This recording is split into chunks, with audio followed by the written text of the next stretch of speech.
From JBS Studios in Greater New York, this is the JBS News Update with Teisha Bader.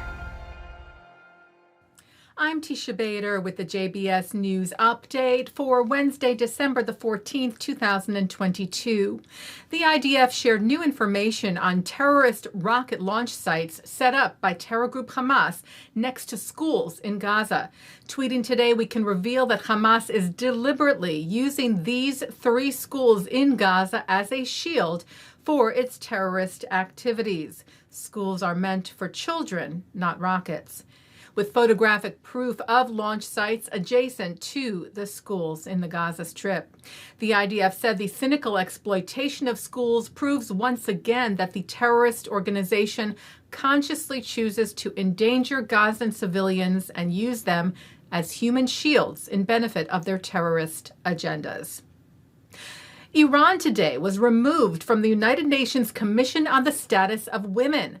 This in response to the death of Mahsa Amini in September and the Islamic Republic's violent crackdown against protesters since then. The U.S.-led resolution passed in a vote of 29 in favor, 8 against, and 16 abstentions. Israel backing the U.S. initiative. This is the first time a country has been kicked off of the commission. U.S. Ambassador to the UN, Linda Thomas-Greenfield, said Iranian women and activists called on us to do this, and today we got it done. Israel's ambassador to the UN, Gilad Erdan, called the move an important step in his remarks on the issue today about the Iranian regime's actions against protesters and beyond. The Iranian Ayatollahs are already responsible for the destruction of 4 Middle Eastern countries. They supply suicide drones for the murder of innocent Ukrainians.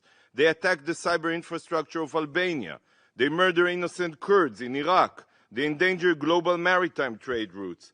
And they publicly threaten another member states of the UN with annihilation.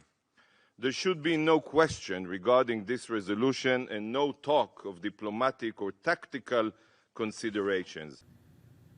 New York Governor Kathy Hochul announced a new initiative to combat anti-Semitism and other forms of hate at a conference held by the Orthodox Union on Monday, where Hochul said, "We are launching a statewide hate and bias prevention unit within New York State's Division of Human Rights to help combat hate and support communities at risk of hate crimes." The unit will include education initiatives to the public and rapid response teams, as well as serve as an early warning system.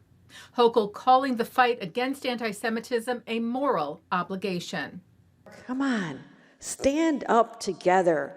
Call it out. Let us be the model for the rest of the world on what can happen when people band together in a common pursuit of doing simply what's right.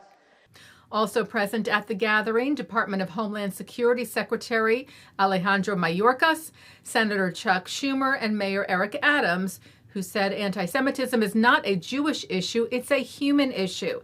If we don't meet that threat head on, we'll fail not just our Jewish brothers and sisters, but our entire society.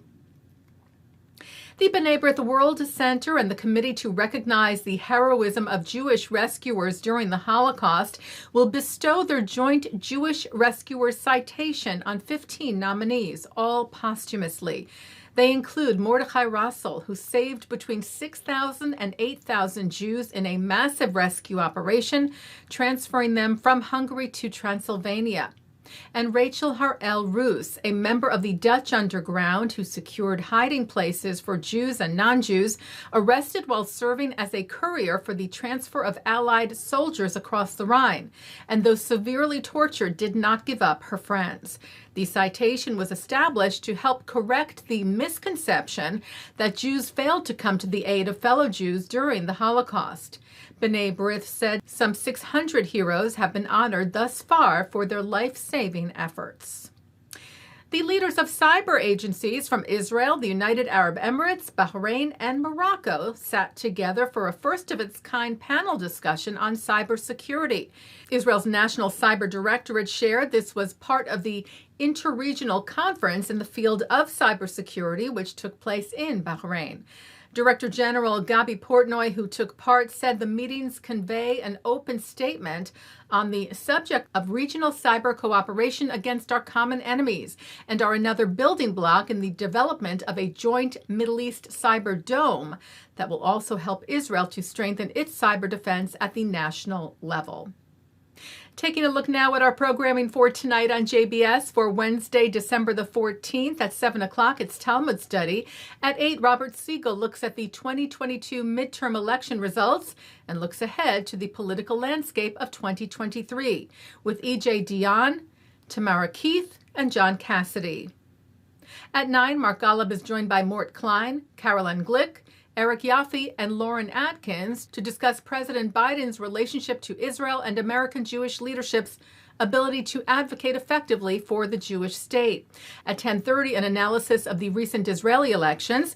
And coming up next, it's Thinking Out Loud. And that's the JBS News Update for Wednesday, December the 14th, 2022. I'm Teisha Bader. Stay healthy, stay well.